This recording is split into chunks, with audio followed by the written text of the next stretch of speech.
Hi Speechies, it's Lisa. Welcome back to Speech Fairies. Today I have a game I wanted to try out because it actually does have a board game component. It's called Checkout Chase and it's by Ravensburger. As many of you know, Ravensburger games are one of my favorite companies to collect from.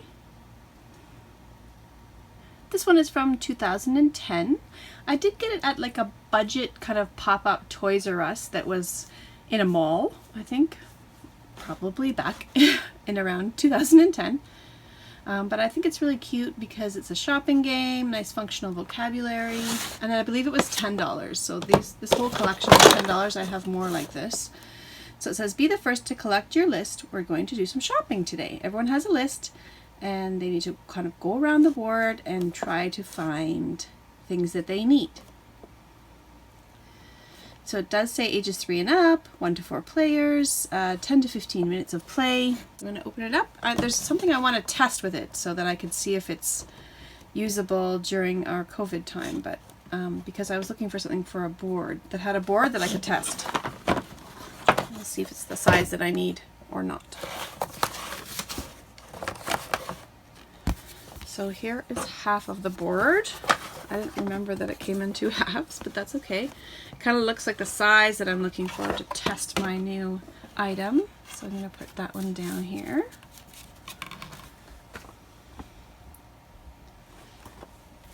I'm not thrilled that it has 2 halves, but that's okay. It does come with these shopping lists that are, I don't know if they're wipeable. I might have to find a way to put a sleeve on top of these so that they, maybe a page protector, so that they can be wiped after use. They're made of cardboard, but you can see they're all different and have lots of different foods on them. As you can see from the board, you can kind of move around and go shopping, and then these are the squares that you move around. So market, bakery, checkout, groceries.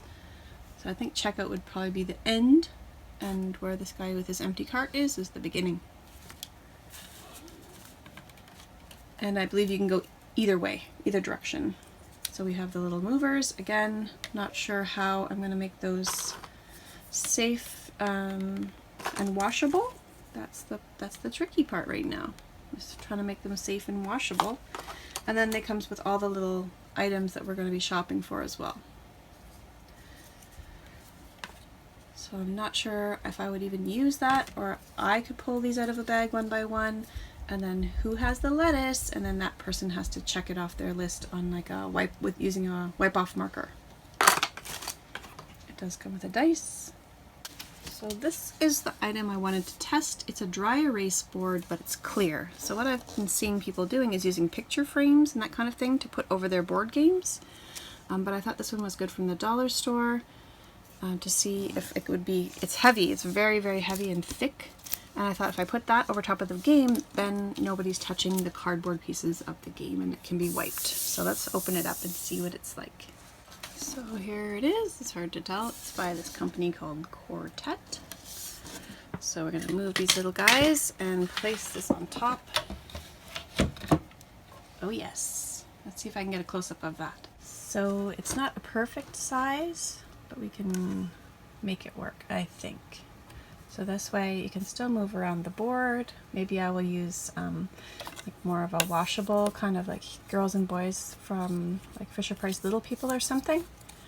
And then you can move around the board this way without, so you can use it and wash it after.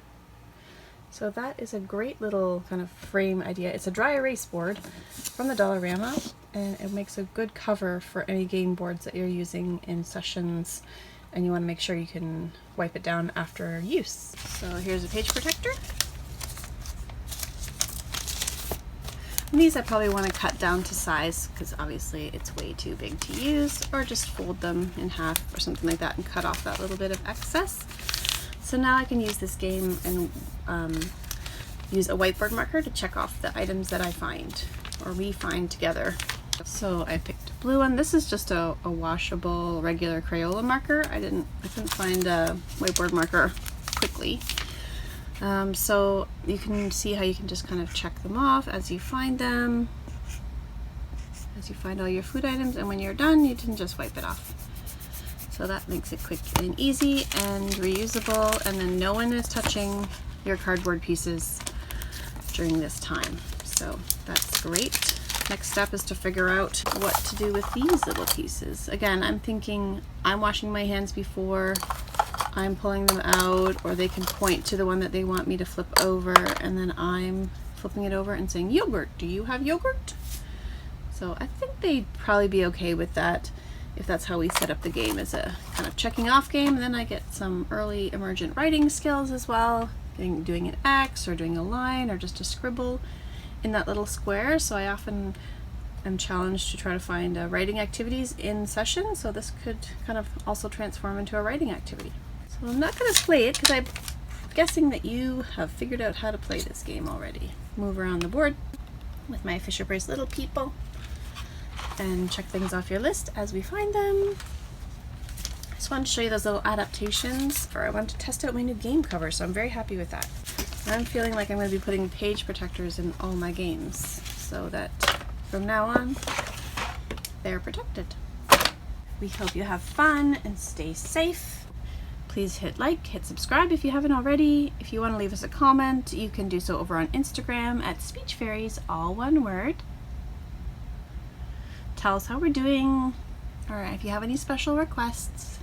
Thanks for watching, and we'll see you very soon. Bye for now, everyone.